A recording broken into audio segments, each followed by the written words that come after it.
Bonjour à tous, on se retrouve dans une nouvelle vidéo qui va être un tuto pour réaliser cette création qui est un cône de glace vanille fraise. Pour le matériel, vous aurez besoin de pâte Berg, donc pas beaucoup, de Fimo Sahara en soft numéro 70, rosé ou en tout cas rose pastel numéro 205 en effect pour faire la glace à la fraise, vanille en effect numéro 105 pour faire glace à la vanille, de la Fimo rouge indien en soft numéro 24, tropical en soft numéro 53. Ensuite vous aurez besoin d'un moule à gaufres, donc le mien est en silicone mais vous pouvez utiliser n'importe quel moule à gaufres, d'un emporte-pièce rond, donc dans le lot des 3 de chez DTM c'est le plus grand, un outil coupant, d'une aiguille ou d'un cure-dent, donc moi pour ce tuto j'utiliserai l'aiguille, un pinceau pour appliquer les pastels, de 2 couleurs de pastel, donc ocre et terre de ciel brûlé, d'une brosse à dents, d'une boule d'aluminium, et pour finir d'un rouleau ou d'une pasta machine, donc moi je vais utiliser la pasta machine au cran numéro 2. Donc ensuite vous réalisez une plaque de Fimo Sahara, donc voilà à peu près l'épaisseur pour celles qui n'ont pas de pasta machine. Et ensuite on va venir prendre l'emporte-pièce et on vient prélever un rond à l'intérieur. Une fois que vous avez votre rond, vous allez prendre votre moule à gaufres et ensuite vous allez l'appliquer dessus en pressant avec vos doigts, ou vous pouvez également vous aider d'un rouleau pour vraiment laisser la marque du moule.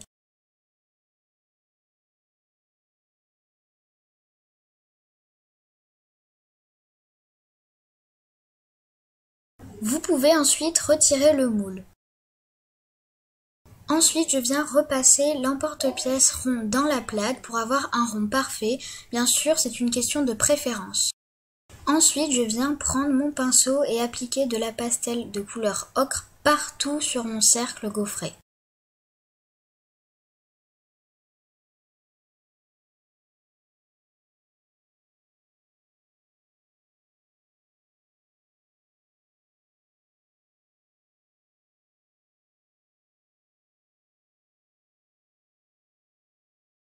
Vous venez ensuite appliquer de la pastel terre de ciel brûlé avec plus de légèreté que la pastel ocre, mais vous venez surtout insister sur les bords.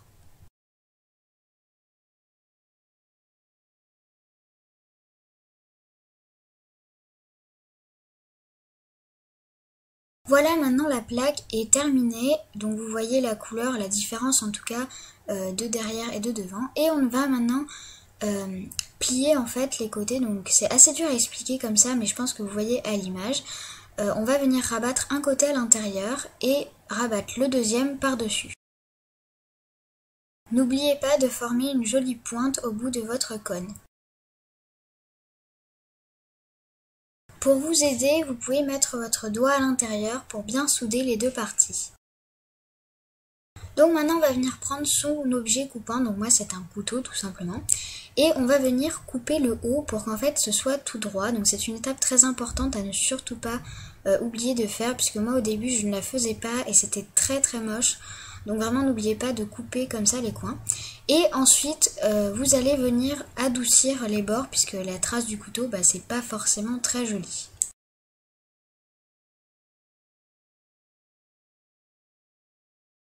Ensuite, personnellement, j'ai décidé de reprendre un peu de pastel terre de ciel brûlé et en rajouter sur les bords pour avoir cet effet un peu plus cuit, puisque là, c'est un peu la couleur Sahara et il faut vraiment avoir cet effet réaliste. Donc voilà, le cône est terminé, il vous suffit tout simplement maintenant de le mettre au four à 110 degrés pendant 30 minutes. Voilà, donc le cône est cuit et vous allez ensuite le bourrer de pâte Berg. Donc moi c'est déjà fait, il vous suffit tout simplement de prendre une boule de pâte Berg et de la mettre dedans et de couper l'excédent. Ensuite vous allez réaliser une boule de pâte rose pastel de la même taille qu'une boule de pâte vanille pour faire les boules de glace. Pour commencer, vous prenez une des deux boules de pâte. Moi j'ai décidé de commencer par la boule de glace fraise. Et vous venez ensuite la fixer sur la pâte Berg, donc en faisant un espèce de dôme, surtout en couvrant les bords puisqu'il ne faut plus voir la pâte Berg. Et vous allez ensuite lui donner forme.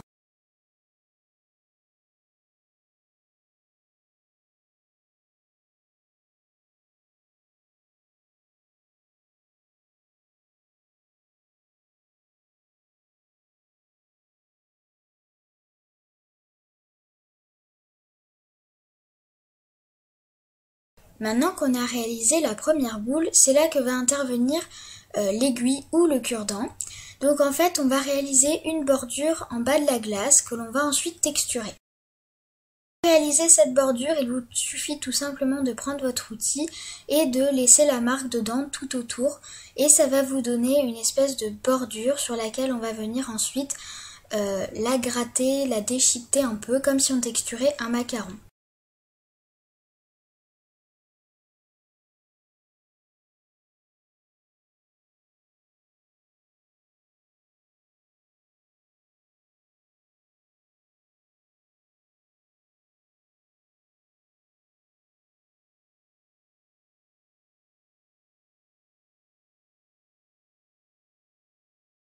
Maintenant qu'on a réalisé la texture, donc vous voyez c'est un peu comme un macaron, on va tout simplement venir prendre un petit bout de pâte de la couleur de votre boule de glace, donc de la première.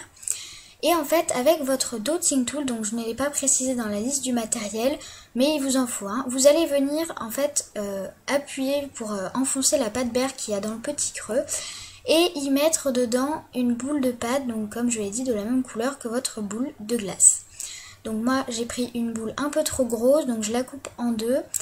Et en fait c'est tout simple, il suffit de le glisser dedans et après de le lisser pour avoir un effet plus réaliste. Donc en fait de faire ça, ça va permettre de cacher la pâte berk qu'il y a dessous. Et en plus ça fait cet effet puisqu'en fait quand on fait le cône, j'ai pas vraiment trouvé la technique pour éviter d'avoir ce petit creux.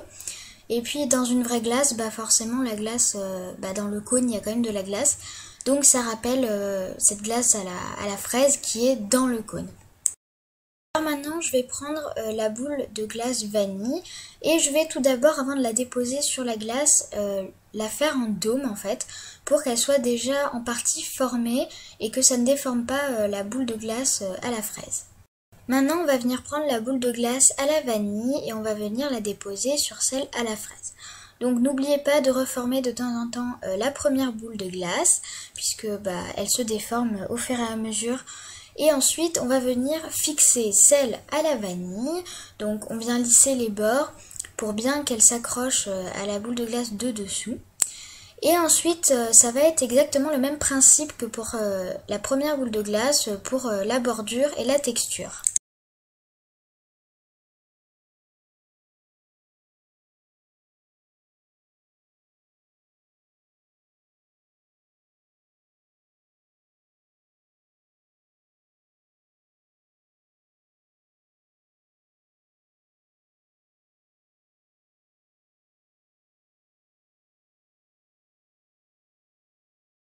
Alors maintenant on va passer à la texture des boules de glace. Donc là j'ai utilisé la brosse à dents mais finalement je pense que c'est un peu inutile.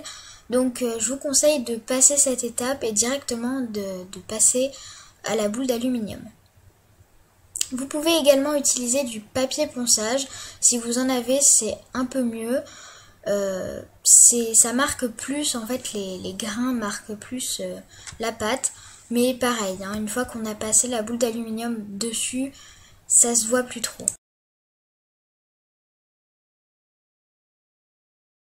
Cette fois-ci, ça va être un peu plus utile, c'est la boule d'aluminium. Donc cette fois-ci, vous allez faire comme sur une viennoiserie, vous allez venir la rouler, pointiller un peu partout avec pour avoir un effet un peu craquelé dans tous les sens. Donc là on passe à la partie la plus importante de la texture, donc ça va être avec votre couteau ou votre lame et on va venir en fait faire des traits un peu aléatoirement mais pas trop puisque toutes vos rayures que vous allez faire avec votre lame doivent être dans le même sens, donc je pense que vous voyez ça à l'image et ça va donner un peu cet effet que la glace a.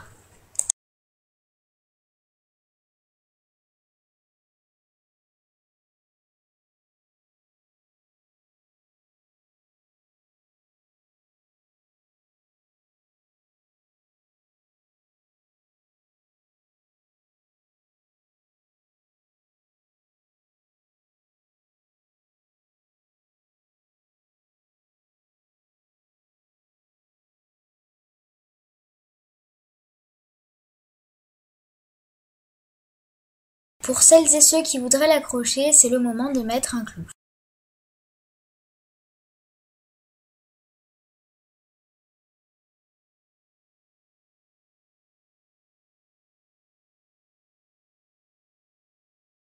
Et pour finir, c'est la petite décoration qu'il y a au sommet de la glace, qui est la petite fraise. C'est vraiment une déco que j'aime énormément. Pour cela, il vous faut une petite boule de pâte rouge indien que vous allez légèrement aplatir. Et en fait, avec deux de vos doigts, vous allez venir pincer un côté comme vous voyez à l'image. En même temps, vous allez un peu aplatir pour pas qu'il y ait trop de volume. Et en fait, ça doit vous donner une forme un peu de fraise légèrement aplatie.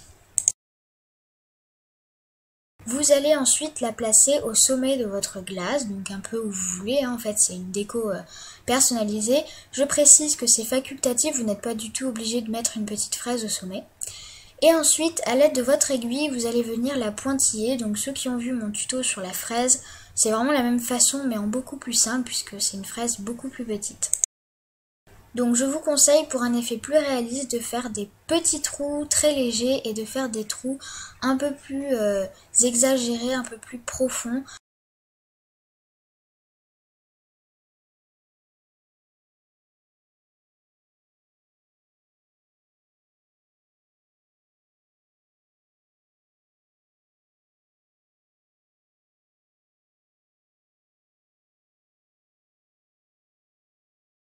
Maintenant, on va réaliser la petite feuille de la fraise. Donc pour ça, vous allez prendre une toute petite boule de pâte vert tropical, et vous allez l'aplatir entre vos doigts, donc vraiment l'aplatir. Donc là, on voit pas très bien, voilà. Et ensuite, vous allez, comme pour la fraise, la pincer entre vos doigts et ça va vous donner une forme de feuille, vraiment vite fait, hein. Donc là, j'avais un peu trop de pâte, donc je l'ai refaite. Mais c'est un peu le même principe que la fraise, mais de la faire en plus petit et très plat.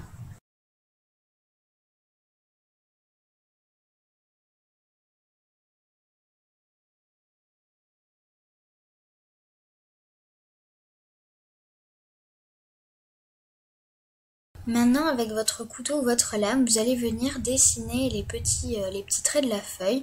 Donc un au milieu qui va être celui qui est au milieu et plusieurs sur les côtés. Donc voilà, une feuille traditionnelle.